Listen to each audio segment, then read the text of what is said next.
Après un week-end de violence, de nouveaux affrontements ont eu lieu à Jérusalem-Est lundi matin entre Palestiniens et policiers israéliens. Le Croissant Rouge fait état de plus de 305 blessés palestiniens. 200 ont été évacués dans des ambulances. De nombreuses blessures au visage et aux yeux ont été causées par des balles en caoutchouc tirées par la police israélienne, selon le directeur de l'hôpital Makassid. L'une des causes de ces violences est le sort réservé à des familles palestiniennes du quartier de Sheikh Jarrah, menacées d'expulsion au profit de colons juifs. Signe des vives tensions, une voiture transportant des Israéliens a percuté des Palestiniens, comme le montrent ces images très violentes. Le véhicule a été la cible de jets de pierre avant de foncer sur l'homme et de se bloquer sur une borne. Immobilisé, le véhicule a été attaqué par des Palestiniens qui ont lancé des projectiles avant l'intervention de la police israélienne.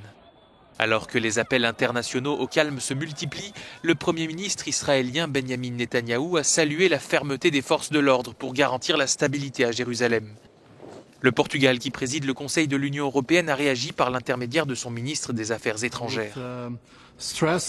Je voudrais souligner de mon point de vue la nécessité d'un appel à toutes les parties à Jérusalem pour une désescalade, pour éviter toute forme de violence. La violence est l'ennemi de la paix. Nous avons besoin de tous les modérés pour essayer de prendre le contrôle de la situation et combattre toute forme de violence.